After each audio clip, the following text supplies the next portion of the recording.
fin de mission du vérificateur général Samba Alhamdou Babi.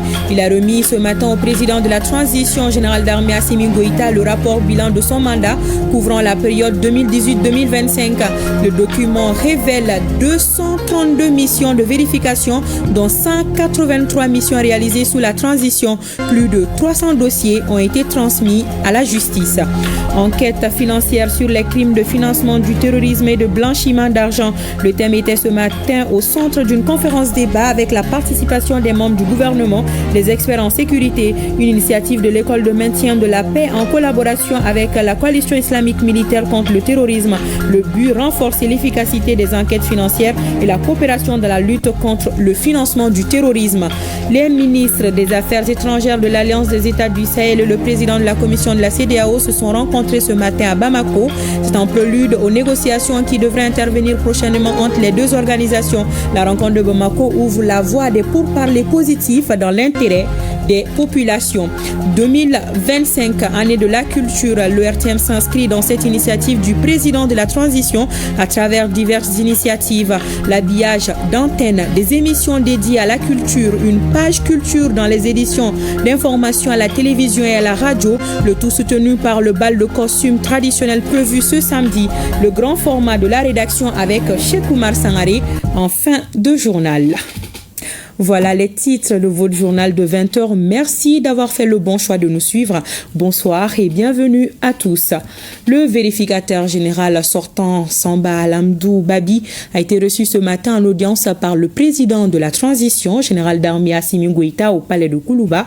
Il a remis au chef de l'État le rapport bilan de son mandat couvrant la période 2018-2025. Le rapport fait état de 232 missions de vérification, dont 183 missions réalisées sous la transition. Plus de 300 dossiers ont été transmis à la justice. Samba Alhamdou Babi a remercié le président de la transition pour sa disponibilité et son accompagnement constant. Monsieur Babi a profité de l'occasion pour présenter au chef de l'État son successeur, Abdoulaziz Aguissa, nommé par un décret présidentiel en date du 16 mai 2025 et qui prêtera serment demain vendredi devant la Cour suprême. Le vérificateur sortant Samba Alhamdou Babi est au micro de nos reporters Siaka Konaté et Idrissa Traoré. Le rapport bilan 2018-2025 est le fruit de l'engagement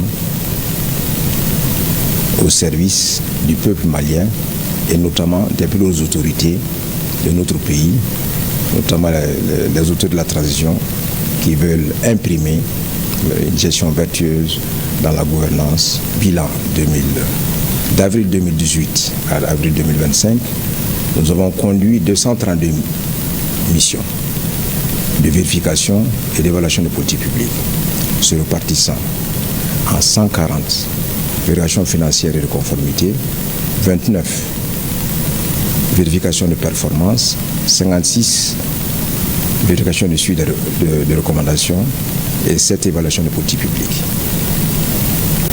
Donc, sur les 232 missions réalisées, 49 ont été réalisées avant la transition et 183 sous la transition. Et ces vérifications ont été réalisées dans des secteurs qui ont un lien direct avec le bien-être et le quotidien de nos concitoyens. Donc, durant le mandat, on a constaté une augmentation significative du nombre de vérifications financières et de conformité, de performance, de suivi des recommandations. Et pour la première fois, les rapports sectoriels ont été publiés sur le site web du bureau du vérificateur général. Également, les premières évaluations de politique publique ont été réalisées. Les dysfonctionnements, des faiblesses, certes, ont été constatés, mais les recommandations y afférentes formulées. Donc, sur la base des vérifications financières et de conformité, le bureau a dénoncé 158 dossiers au procureur de la République des pôles économiques et financiers de Caille, de Bamako, de Mopti et au procureur national au procureur de la République du pôle national économique et financier. Donc, est transmis 147 dossiers au président de la section des comptes, des dossiers qui ont des faits susceptibles d'infraction, des faits susceptibles de constituer des infractions à la législation budgétaire et financière. Sur la base des vérifications financières de conformité, il y a aussi des remboursements. Donc, des remboursements et des régularisations. Et on a constaté qu'avant la fin des missions, des vérifications, les entités auditées se mettant en cause ont régularisé à peu près 12 milliards. Et en plus de ce montant, environ 600 millions ont été aussi payés au niveau du pôle national économique et financier. Et vous pourrez suivre un magazine sur les réalisations du vérificateur sortant dans nos programmes juste après cette édition. Le gouvernement et ses partenaires veulent briser la chaîne du financement du terrorisme et le blanchiment d'argent. C'est à la faveur d'une conférence de haut niveau sur le thème « Enquête financière sur les crimes de financement du terrorisme et de blanchiment d'argent », une initiative de l'école de maintien de la paix Alioune Blondin Beye en collaboration avec la coalition islamique militaire contre le terrorisme. Le but, renforcer l'efficacité des enquêtes financières et la coopération dans la lutte contre le financement du terrorisme. Le reportage de Harry Djoumatina.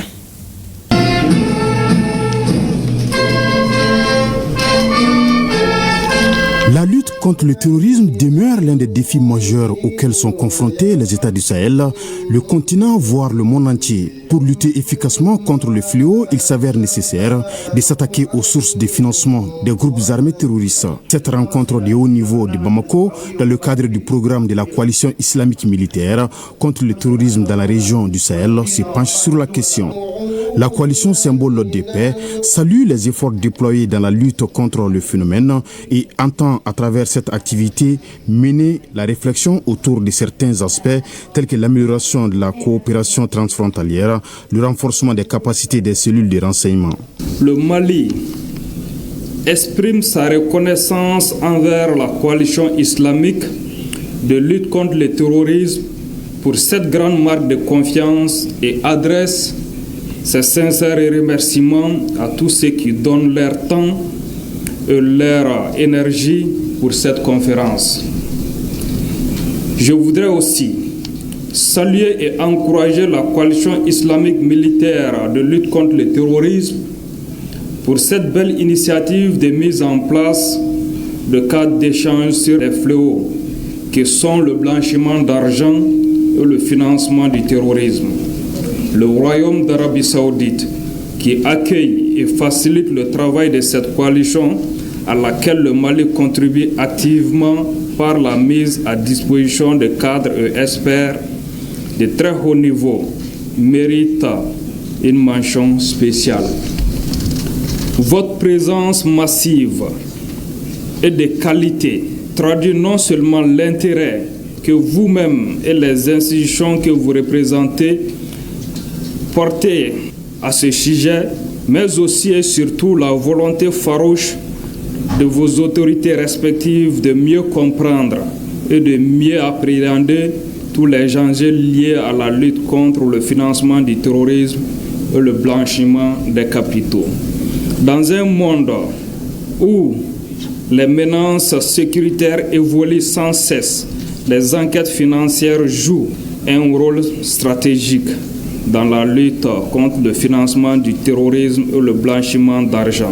Dans un monde de nos jours globalisé, marqué par des enjeux politiques et géostratégiques, le défi est de défendre sa souveraineté ou au moins de regagner un certain niveau de contrôle et une marge de liberté pour mener des politiques indépendantes pour la défense des intérêts vitaux. Au-delà de leur rôle opérationnel direct pour augmenter les capacités des ennemis de la paix, le financement du terrorisme et le blanchiment d'argent sont des menaces indicieuses qui nuisent à la paix, à la stabilité des institutions, à l'intégrité des systèmes financiers et par conséquent entravent la croissance et le développement socio-économique.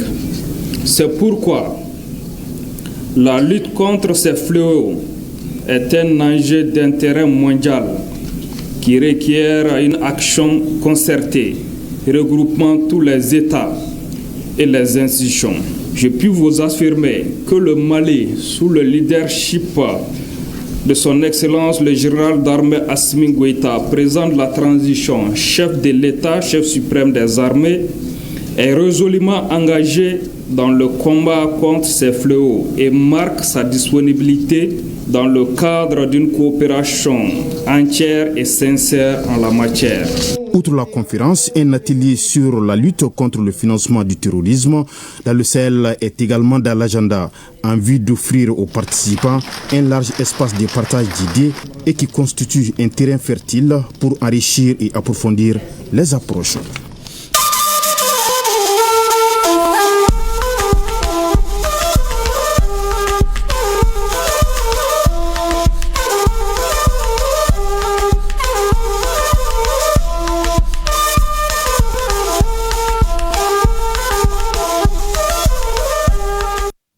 Et je vous le disais dans les titres, les ministres des Affaires étrangères de l'Alliance des États du Sahel et le président de la commission de la CEDEAO se sont rencontrés ce matin en prélude aux pourparlers relatifs aux prochaines négociations qui devraient intervenir entre ces deux groupes de pays qui partagent la partie ouest de l'Afrique. D'un côté comme de l'autre, on affiche un optimisme et une volonté de réussir cette séparation institutionnelle dans l'intérêt des populations. La cérémonie d'ouverture a été suivie par Alousseni Touré. C'est la toute première fois depuis leur sortie de la CEDEAO que les pays membres de la Confédération des États du Sahel rencontrent le président de la commission de la CEDEAO.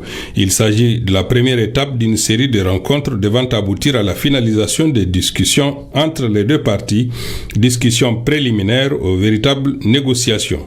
Je voudrais profiter de cette occasion pour souligner surtout l'importance des consultations qui nous réunissent aujourd'hui pour le lancement de ce processus qui doit être la première étape d'une série de consultations et de rencontres à la fois entre la Confédération AES et la CEDEAO pour nous permettre de finaliser toutes les modalités du retrait de nos pays, mais aussi d'envisager ensemble un avenir commun dans le même espace en essayant de travailler à préserver nos acquis. Et naturellement, ce travail en commun s'inscrit aussi dans le cadre de la vision de nos chefs d'État, leurs excellences le capitaine Ibrahim Traoré, président du FASO, le chef de l'État, du général d'armée Assimi Goïta, président de la transition du Mali, chef de l'État, mais aussi président de la Confédération, et du général d'armée Abdraman Chani, président de la République du Niger et chef de l'État, dont la vision et l'engagement est de mettre l'intérêt des populations du Sahel et l'intérêt plus global des populations de l'Afrique de l'Ouest au centre de leur action.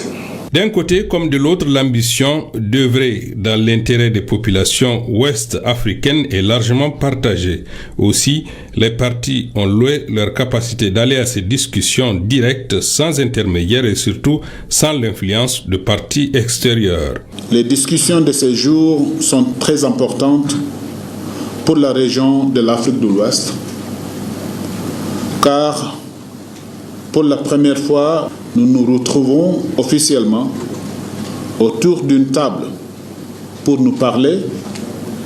Et ce parler est pour nous tous, diplomates ici réunis, est l'unique moyen de faire avancer les choses et de trouver des exquises, des solutions à tout ce qui nous sépare. C'est ainsi la traduction concrète de la volonté de nos leaders, nos chefs d'État surtout, de trouver des solutions africaines aux problèmes africains.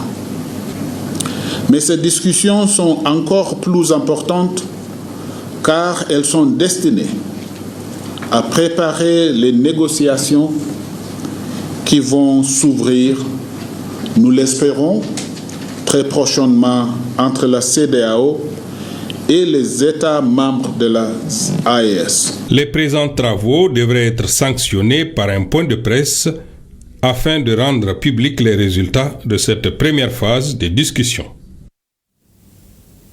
Et déjà, les pays de l'AES, sous la présidence du général d'armée Assimi Goïta, ont obtenu des résultats tant sur le plan sécuritaire qu'institutionnel. D'ailleurs, après le logo, le drapeau, l'espace confédéral a désormais son hymne. Après les présidents du Mali et du Burkina, la confédérale a été présentée hier au président de la République du Niger, le général d'armée Abdourahmane Tchani, par les ministres en charge de la culture des pays de l'AES. On en sait davantage avec Aïchatou Bawa et Mahamadou Adamou.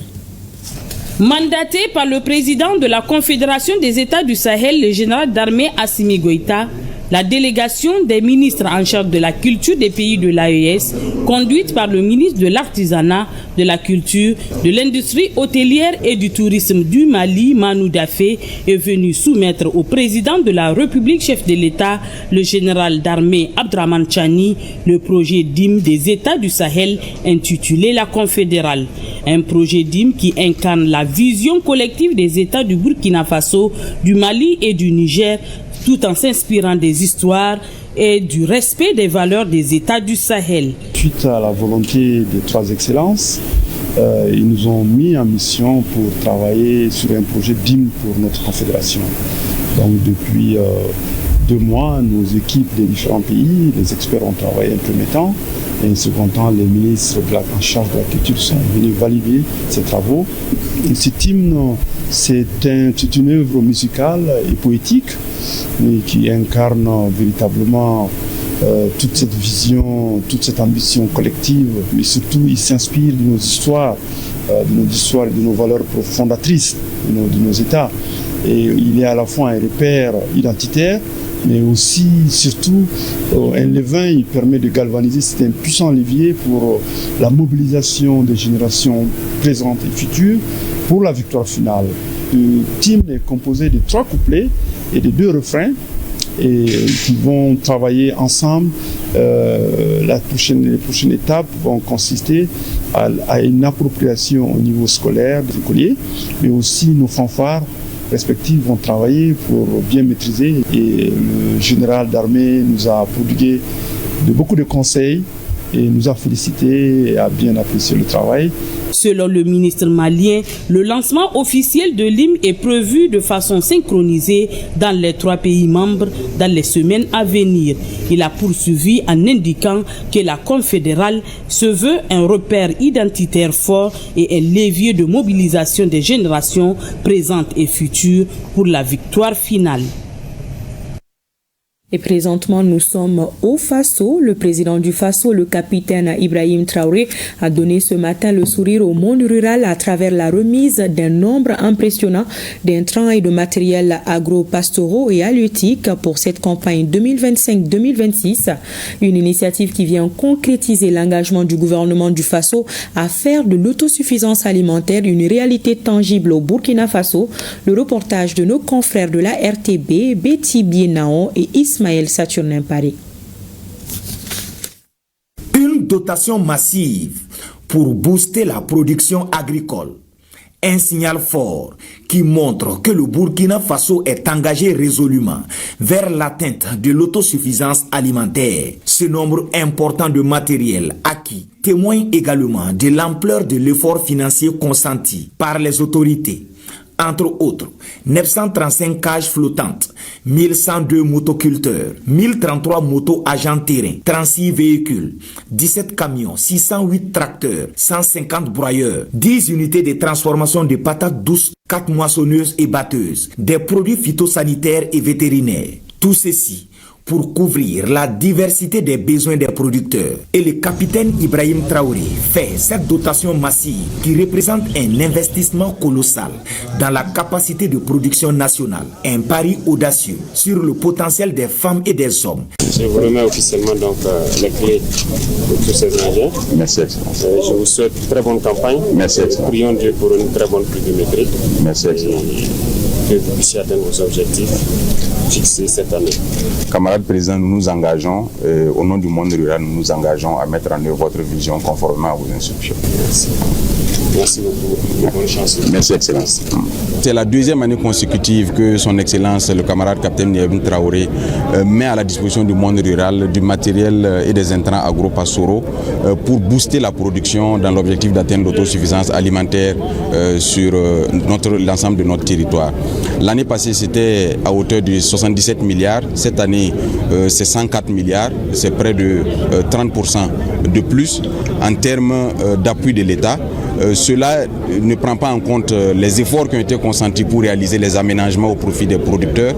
C'est donc dire qu'en tant que premier responsable du monde rural, c'est beaucoup de satisfaction, mais également une invite à redoubler d'efforts et à travailler dans le sens de la vision de son Excellence, qui est l'atteinte de l'autosuffisance alimentaire dans un horizon très proche. Cette cérémonie s'inscrit parfaitement dans la dynamique du gouvernement de promouvoir un développement endogène axé sur les forces vives et les ressources propres du Burkina Faso.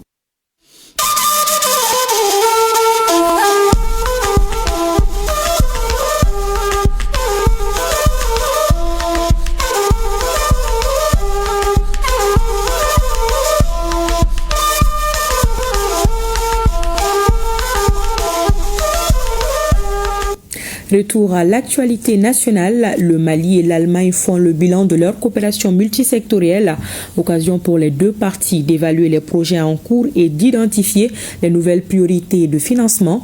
La coopération Mali-Allemagne, faut-il le rappeler, est axée essentiellement sur l'agriculture, la santé, l'eau et l'assainissement, la sécurité et la cohésion sociale. Les échanges se tiennent à l'occasion des consultations bilatérales Mali-Allemagne ouvertes ce matin à Bamako. C'était en présence de notre reporter Batraouri. Depuis son accession à la souveraineté nationale et internationale en 1960, le Mali entretient avec l'Allemagne des relations constantes, efficaces et diversifiées. Ces relations embrassent les domaines de l'agriculture, de la paix et de la sécurité, de la santé, de l'eau et de l'assainissement. Cette journée sera l'occasion de partager les succès de notre coopération et de réfléchir à la situation actuelle afin de dégager des pistes prospectives pour accorder nos priorités dans un esprit de coopération gagnant-gagnant pour les populations maliennes. Ces consultations intergouvernementales nous permettent de soumettre notre coopération à une réflexion commune et questionner les priorités du moment fixées par votre gouvernement. Et l'Allemagne reste engagée au Mali, même si nous avons adapté notre approche en raison de la transition politique en cours.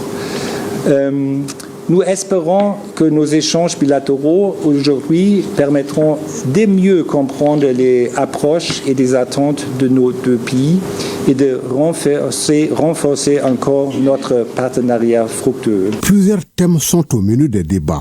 Ils portent sur la sécurité alimentaire, le climat et l'énergie pour une transition juste, la vision et la stratégie incluant le rôle des partenaires techniques et financiers. Durant cette journée, nos différentes équipes auront à cœur de dialoguer de manière franche tout en gardant en mémoire les défis qui nous rassemblent. Le développement durable, la stabilité régionale, la souveraineté économique. Nous discuterons également de la nouvelle vision du Mali, Mali 3, 2063, ainsi que de la stratégie nationale pour l'émergence et le développement durable, SNED 2433, qui constitue notre boussole.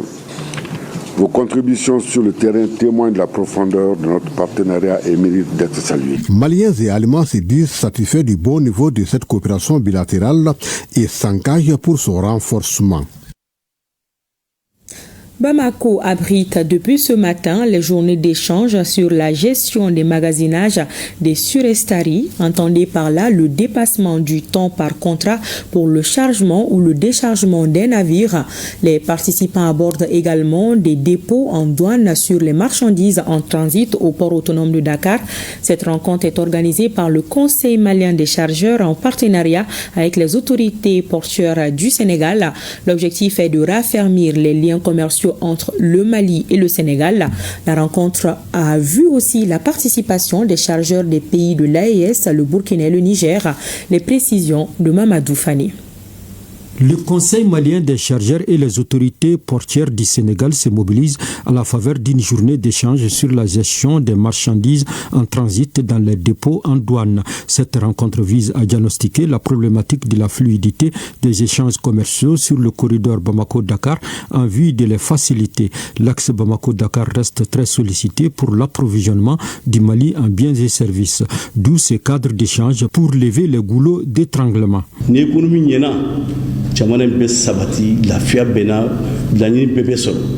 Tout est lié à l'économie. Si l'économie marche, tout marche. Le Mali et le Sénégal doivent travailler ensemble pour la satisfaction des opérateurs économiques de nos pays.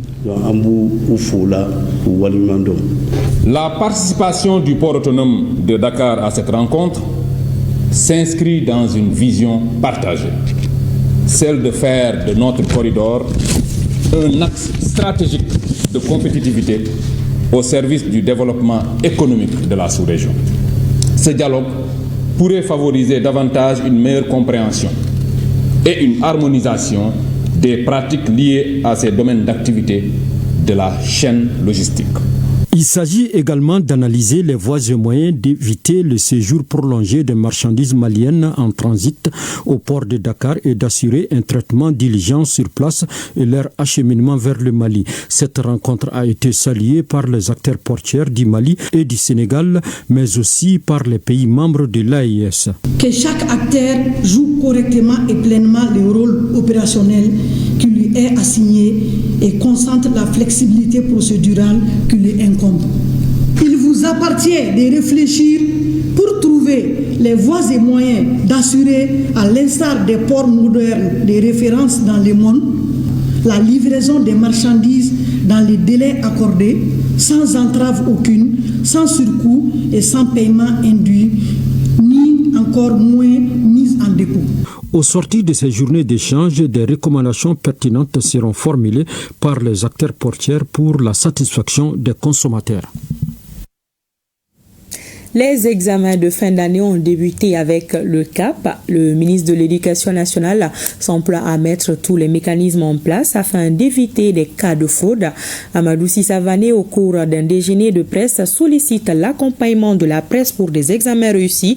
Le reportage de Mohamed Kantao et de Gaussou Ashtouri. En cette période marquée par les examens de fin d'année, les autorités éducatives multiplient les rencontres pour la bonne tenue des épreuves. Ce jeudi, elles ont sollicité la contribution des hommes des médias. Ceux-ci seront chargés de relayer des bonnes informations sur les différentes mesures mises en place pour assainir le secteur. Les administrateurs scolaires n'ont pas exclu la possibilité d'interpréter les textes qui disent seul à la présentation d'une pièce d'un texte civil que le candidat libre a accès à la salle. S'il est avéré que dans la localité, la possibilité d'obtenir une candidature civile est réelle, l'administration scolaire prendra les mesures nécessaires pour y faire face et permettre aux candidats de pouvoir composer. Nous avons l'arsenal juridique, nous avons les textes, nous avons la police et le règlement. Mais la vraie sécurisation, c'est les enseignants. Nous comptons sur eux. Parce que s'ils s'engagent dans une salle pour qu'il n'y ait pas de fraude, il n'y en aura pas. Beaucoup d'autres préoccupations ont été évoquées par les journalistes. Le gouvernement, dans le cadre des prévisions, a mis en place un comité au niveau gouvernemental sous la présidence du Premier ministre, un comité de gestion des crises. Les travaux sont en cours, ça a commencé. Je veux dire, pour les grands axes, ça dépasse au-delà de l'éducation. L'éducation, tout ce qu'on nous avait demandé d'entreprendre au niveau des établissements pour les rendre accessibles, pour les rendre fonctionnels. Au niveau, je ne prends que le cas de Bamako, ça a été fait dans la plupart des cas. Voilà. Nous sommes prêts, mais pour le reste, c'est au moins du ciel. Satisfait de ce déjeuner de presse avec les journalistes, le ministre Sissavané invite tout un chacun à s'investir pour le plein épanouissement des élèves et la réussite des examens de fin d'année. Pour des raisons de calendrier, le Mali a célébré aujourd'hui la journée internationale de la météorologie sous le thème des mesures à tous les temps, à tous les peuples. Le choix du thème vise à promouvoir le rôle important que joue la métrologie afin de répondre aux exigences de la nouvelle économie numérique, in fine de satisfaire les besoins des clients en matière de qualité. Inaba pour le reportage.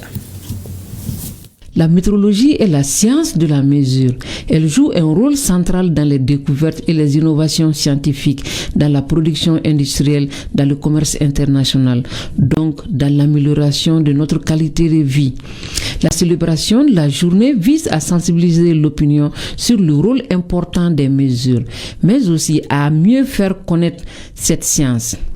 Malheureusement, c'est un domaine peu méconnu, alors que la mesure est présente dans tous les secteurs d'activité.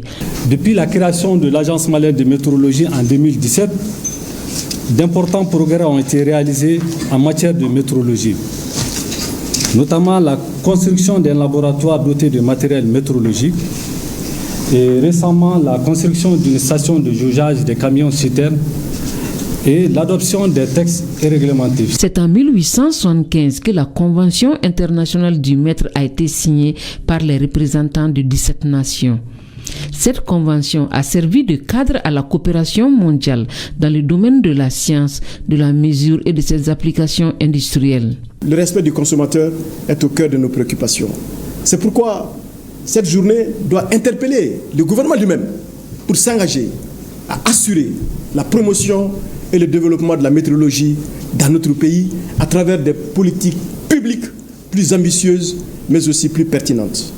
C'est pourquoi j'engage la Direction générale de la météorologie dans notre pays à prendre toutes les mesures et toutes les initiatives qui seront assurer une meilleure vulgarisation, une meilleure sensibilisation et une meilleure information des populations, des consommateurs sur l'urgence et l'exigence de la nécessité du respect des normes. Pour l'édition 2025, le thème retenu est « Des mesures à tous les temps, à tous les peuples ». Le ministre de l'Industrie et du Commerce, Moussa Alassane Diallo, estime que la satisfaction des populations passe par le respect des mesures et des normes dans le domaine du commerce. Et pas de mesure dans l'approvisionnement en eau potable, mais elle doit être utilisée de façon rationnelle. C'est le message véhiculé par le conseiller spécial du président de la transition chargé des œuvres sociales. C'était au cours de la cérémonie d'inauguration du 435e forage dans le village de Banko, dans la commune rurale de Djalakoroba, cercle de Kati. L'ouvrage continue à mettre fin à la corvée de l'eau pour les habitants, en premier les femmes. Les précisions avec Bemba Sibi et Sambou Diakité. Un coup de ciseau et l'eau potable coule à flot pour les habitants du village de Banko dans la commune rurale de Djalakoroba. Les habitants manifestent leur joie. La joie d'avoir de l'eau avec le 435e forage des œuvres sociales du président de la transition qui trône désormais au cœur du village, ce qui met un terme au calvaire de l'eau pour les habitants de Banko. Le problème de l'eau pesait d'abord sur nous les femmes. On s'approvisionnait en eau potable au niveau des localités environnantes. Ce forage met fin à ce calvaire. On ne peut que remercier le président de la transition pour ce geste. La cérémonie qui nous réunit ce matin révèle une importance capitale, à savoir une œuvre sociale de son Excellence le général d'armée Assimi Goïta, président de la transition, constituée d'une adduction d'eau avec plusieurs bornes fontaines à travers le village de Mpanko. Cette œuvre sociale, à n'en pas douter, offre un grand soulagement pour les femmes de Mpanko. L'attente des habitants s'est donc mue en gratitude. Les 560 habitants du village de Banko s'engagent à prendre soin de l'ouvrage au grand bonheur du conseiller spécial du président de la transition en charge des œuvres sociales. Nous avons un sentiment de fierté et d'espoir. Quand on voit comment la population nous accueille en recevant ce forage, ça donne de l'espoir. Ça traduit le patriotisme et l'engagement du président de la transition envers les Maliens en général et les plus démunis. En accueillant ce forage qui est alimenté en solaire avec une pompe immergée, avec une réserve de 5 mètres cubes, permettra à la population d'avoir de l'eau potable et d'avoir beaucoup de santé. Soulager les populations maliennes en matière d'accès à l'eau potable, le président de la transition en a donc fait la priorité de ses actions sociales. Voyons à présent le quotidien de nos pèlerins à Médine. Ce soir, nous nous intéressons au volet transport des agences privées de voyage. Plus de 1000 pèlerins sont arrivés à Médine par les soins de ces groupements. Ces agences assurent le repas et veillent sur la santé des pèlerins. Le déplacement sur les lieux de prière sont également de leur ressort. Le point avec nos envoyés spéciaux à Médine, Souleymane Kenza Sidibé, Toumani Diabaté et Amalandouri. Le groupement d'agents de voyage, nombre de 500 à peu près, ont assuré jusqu'ici le transport de plus de 1000 pèlerins à Médine. D'autres arrivées doivent suivre les heures qui viennent ou les jours à venir. Tous les pèlerins sont logés, nourris, ils sont aux petits soins des agents de voyage. Les pèlerins sont là en bonne condition, il est en train de partir à la mosquée. Chaque prière, alhamdulillah, il est là, accompagné avec les guides religieux, les imams expérimentés, avec les docteurs aussi, femmes comme hommes. Alhamdulillah, ils sont tous bien. On est là, il y a des restaurants maliens, donc ils sont comme chez eux. Alhamdulillah. Les pèlerins, grâce aux petits soins, sont conduits sur les lieux de culte, sur les lieux des différents ziyaras qui sillonnent la ville de Médine. Nous avons visité la mosquée sainte, nous avons accompagné les pèlerins, nous avons fait la ziyara de la ville, des lieux saints, et nous occupons continuellement des prières. Nous avons une équipe médicale qui nous accompagne, le médecin est là, tout s'est bien passé, nous n'avons pas eu de cas de maladie. Bon, pour la nourriture, vraiment, tout se passe très bien. Les agences assurent que toutes les dispositions ont été prises à bonne date pour faire voyager les pèlerins dans de très bonnes conditions. Les dispositions ont été prises avant même qu'on arrive ici. Tous les pèlerins sont logés ici au niveau de l'hôtel. Et les repas sont préparés par l'agence Al-Barka Voyage. Et les repas sont servis ici à l'hôtel. Les agences disposent des équipes médicales pour la santé des pèlerins, la suite de pèlerinage, la grande phase ou l'entrée sous la terre sacrée à la Mecque, c'est dans les jours qui viennent. Les étudiants de l'École supérieure de journalisme et des sciences de la communication, dans le cadre de leur formation pédagogique, se sont rendus ce matin à l'ERTM. Ces journalistes en herbe ont participé à des conférences de rédaction, visité les studios de la maison mère avant d'échanger avec le directeur général de l'ERTM sur le fonctionnement de la boîte. Hassan Baba Djombela a prodigué des conseils aux étudiants sur la bonne conduite, l'éthique et la déontologie de la profession. Après avoir passé 3 heures de temps dans les locaux, les étudiants de l'École supérieure de journalisme et des sciences de la communication sont repartis requinqués et ont promis de mettre en pratique les expériences acquises pendant les différents échanges avec les responsables de l'ERTM. Visite de nos cadets ce matin à l'ERTM. Après la décision de la dissolution des partis politiques, les membres du gouvernement s'attellent à la restitution. C'est ainsi que le ministre de l'Éducation nationale a rencontré hier les responsables des services relevant de son ministère. Le reportage de Daouda Kouni. Quand un problème est bien posé, bien expliqué, l'adhésion et la compréhension seront toujours au rendez-vous. C'est pourquoi le ministre de l'Éducation nationale a voulu réunir autour de lui les représentants de son département pour leur expliquer le bien fondé du décret portant dissolution des partis politiques et des organisations à caractère politique en République du Mali. Pour informer chacun sur la réalité de ce qui a été pris comme décision, qui était un cheminement très cohérent, très argumentatif, pour aboutir à la décision qui a été prise récemment concernant les partis politiques. Certains ont évoqué le problème de ce qu'ils ont lu sur les réseaux sociaux. Je dis non. Nous, on marche avec un document officiel. C'est une série de rappels de textes juridiques, de lois. Le ministre Sissavané a fait la lecture du document des éléments de langage relatifs au décret. Les participants ont formulé des recommandations, parmi lesquelles la traduction du décret en question dans les langues nationales et en assurer une large diffusion. Ce n'est pas la première fois que les services techniques du ministère de l'Éducation nationale traduisent en langue nationale, en langue officielle, les documents officiels.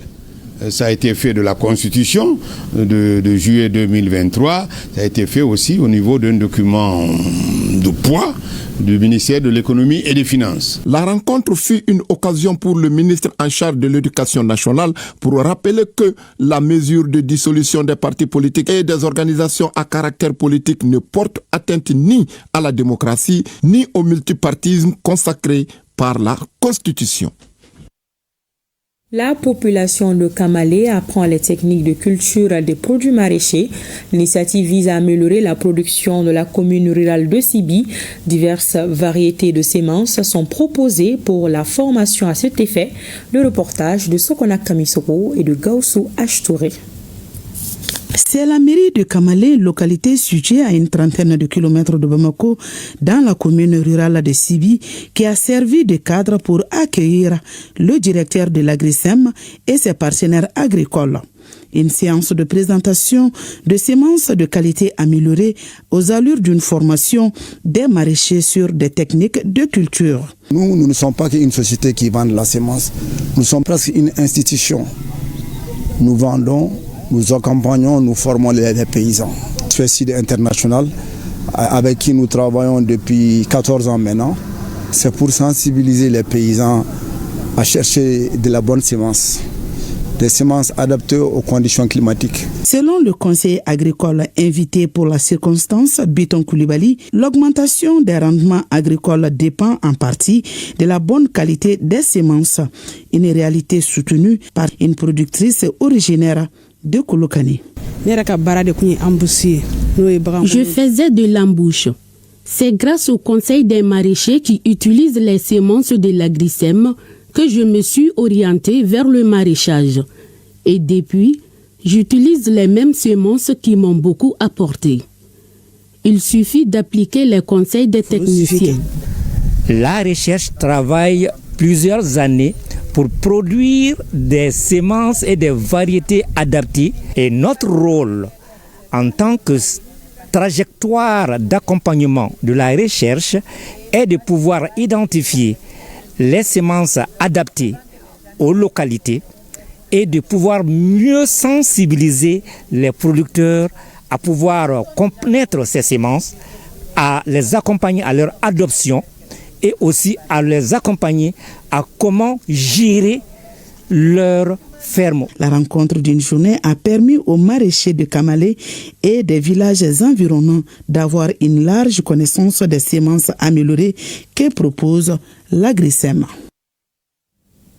Le retour et l'installation des autorités se poursuivent sur l'ensemble du territoire national. Le préfet du cercle de Kandé dans la région de Badjangara a été installé ce week-end dans ses fonctions. Un événement salué par les habitants de la localité. Le reportage de Agibou Koulibaly, Mahamadou Sidibé et Oumar Guindo. À Badjangara, cercle de Kenge, l'ambiance était festive. Plusieurs personnalités ont assisté à la cérémonie d'installation du nouveau préfet. Un événement politique et symbolique qui marque un nouveau chapitre pour la localité. Pour le maire et la diaspora, les attentes sont grandes, notamment en matière de développement local. Le défi est tout autant immense. Plusieurs écoles restent fermées, soit pour cause d'insécurité ou de manque d'enseignants. Dans le domaine de la santé, le manque de personnel qualifié, d'infrastructures et d'équipements demeure une préoccupation pour nos populations. En tant que représentant du pouvoir central, ici à Kenge, et garant du développement local, votre venue à Kenge suscite assez d'espoir au sein des populations en vue de relayer ces défis. Les jeunes et la coordination locale de Dana Amassagou ont adressé au nouveau préfet des messages forts, appelant à la paix et à la cohésion sociale. Je salue nos hôtes venus de toutes les localités du Mali. Nos reconnaissances et nos remerciements au gouverneur de la région de Badjangara et au préfet de Kenge, qui sont venus rapidement à notre secours quand c'était chaud. Dieu merci, ça va aujourd'hui. Nous sommes à l'approche de l'hivernage. Nous souhaitons leur implication aussi, afin que nous puissions mener nos activités pendant cette période. Monsieur le préfet du Kenge, nous vous assurons de notre entière collaboration, de la disponibilité de toute la jeunesse du cercle de Kenje pour vous accompagner dans vos tâches, dans toutes vos initiatives qui viseront à améliorer le bien-être de notre communauté. Moment fort, l'installation officielle de Mamadou Diop dans ses fonctions de préfet du cercle de Kenje par le représentant du gouverneur. Je saisis cette occasion pour adresser mes remerciements les plus sincères aux plus hautes autorités de notre pays, sous l'impulsion de son Excellence le général d'armée Assimi Goïta, président de la transition, chef de l'État, pour sa confiance placée à ma modeste personne pour conduire les destinées administratives de ce nouveau cercle.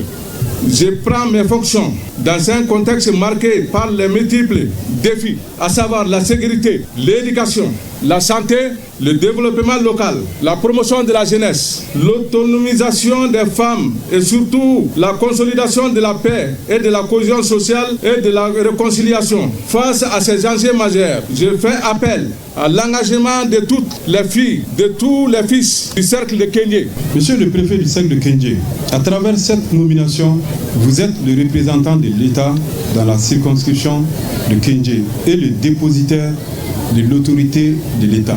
Pour cette raison, vous êtes chargé d'appliquer les lois et les règlements de la République du Mali. Aussi, vous devez avoir chaque jour, chaque minute, à l'esprit de veiller à la défense des intérêts nationaux à travers les 3 principes directeurs qui ont été édictés par les plus hautes autorités de notre pays. Aussi, je vous demanderai d'être à l'écoute de cette population si résiliente. Entre danse traditionnelle, prestations folkloriques et discours engagés, l'installation du préfet Mahamadou Diop aura été un moment fort, porteur d'espoir pour l'avenir du cercle de Kenje. Le président de la transition a décrété 2025 année de la culture. Le RTM s'approprie cette décision présidentielle avec son slogan « La passion du service public ». Plusieurs initiatives sont prises dans ce sens. L'habillage d'antennes des émissions dédiées à la culture, une page culture dans les éditions d'information à la télévision et à la radio, le tout soutenu par le bal de costumes traditionnel prévu ce samedi, le grand format de la rédaction avec Cheikh Oumar Sangari. À l'Office des radios et télévisions du Mali au RTM, les initiatives s'adaptent systématiquement aux orientations nationales. Ainsi, juste après la proclamation de 2025 année de la culture, le directeur général a sonné la mobilisation générale. Dès l'annonce de cette importante information, étant un média public et ayant pour mission la valorisation de la culture malienne, nous nous sommes attelés à voir comment faire en sorte que ce vœu du président de la transition puisse se réaliser. Les rencontres se sont multipliées à tous les niveaux avec un seul mot d'ordre, donner de la visibilité à 2025, année de la culture. Pour une célébration constante de l'année culturelle, le logo conçu par le département en charge de la culture est fixé en permanence sur les écrans de ORTM1 depuis le 9 mars. Au niveau de la télé, il y a des nouvelles émissions qu'on a introduites, notamment des émissions comme Guelekan, qui existe déjà, mais Guelekan nouvelle formule, au goût du jour, au cours de l'année 2025. Il y a également des initiatives comme la valorisation de certaines émissions que nous avons dans la programmation. Mais aussi, on a jugé nécessaire avec le ministère de la Culture de voir comment faire en sorte que tous les événements culturels qui vont se dérouler durant cette année puissent être vraiment mis en valeur au niveau de la télévision nationale, au niveau des médias publics. Nous accompagnons aussi le parrain du mois, nous dressons le portrait du parrain, nous suivons les activités du parrain, donc c'est des éléments qu'on introduit dans la page culture tous les dimanches. Mais au-delà, j'ai demandé personnellement à tous les responsables dans les régions de voir dans leur région tous les éléments culturels qu'on peut proposer aux téléspectateurs, aux auditeurs. Ainsi, à la radio, tout comme à la télévision nationale, la grille 2025 a pris la dimension de l'année non seulement avec la consolidation des créneaux culturels existants, mais aussi avec l'introduction de nouvelles émissions comme Segiko sur la radio nationale et au cœur de nos traditions à ORTM 1. Les secondes chaînes qui sont ORTM D et chaîne D ne sont pas en marge des nouvelles orientations. Côté info, la grande innovation est à coup sûr l'introduction de la page spéciale Année de la culture les samedis pour la radio nationale et les dimanches soirs pour ORTM 1. 2025 années de la culture, hommage à toutes ces femmes teinturières et à tous. Pour l'occasion, le plateau de 20h sur la télévision nationale prend les couleurs du Mali et ça se passe avec ce qu'on appelle dans le jargon de la sincérité professionnelle. Année de la culture 2025. Nous sommes dans cette dynamique tous les dimanches. Nous essayons de rendre hommage à une entité du Mali, un pays, une ethnie, à travers nos habillements, à travers les accessoires que nous portons. Tenez-vous bien, je connais une vieille dame qui est au niveau de Bozola. Je pars la voir tout le temps pour qu'elle me parle de comment on s'habillait avant, pour ne pas apporter une fausse note à la chose. Donc, c'est une découverte en même temps pour nous et ce n'est que du plaisir. Au-delà des studios, l'ORTM place la barre haut pour la couverture des grands événements culturels. À titre d'exemple, pour la 21e édition du festival sur le Niger, couplée à la première semaine de l'AES que Ségou a abrité, la chaîne nationale diffusait 3 éléments par jour, en plus des débats et JT spéciaux. Ce n'est pas tout. On retrouve ici, lors des journées textiles du Mali, les directeurs de la radio rurale en train d'animer une conférence sur le rôle des médias publics dans la promotion du textile. L'ORTM a un rôle extrêmement important à jouer dans la promotion du textile malien, parce que tout simplement c'est un média de service public. Nous avons vocation à travailler pour le Mali. Et oui, c'est pourquoi la chaîne nationale est pionnière dans la valorisation du textile malien. D'ailleurs, pour couronner toutes ces initiatives en faveur de l'année de la culture, la vitrine du pays organise avec faste son bal des costumes traditionnels ce samedi au CICB. Et ça sera à hauteur de la dimension de l'année de la culture.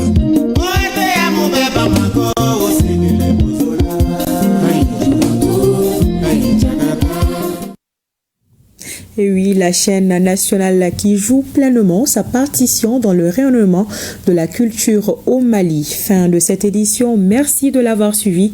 Pensée spéciale à nos femmes. Bonsoir.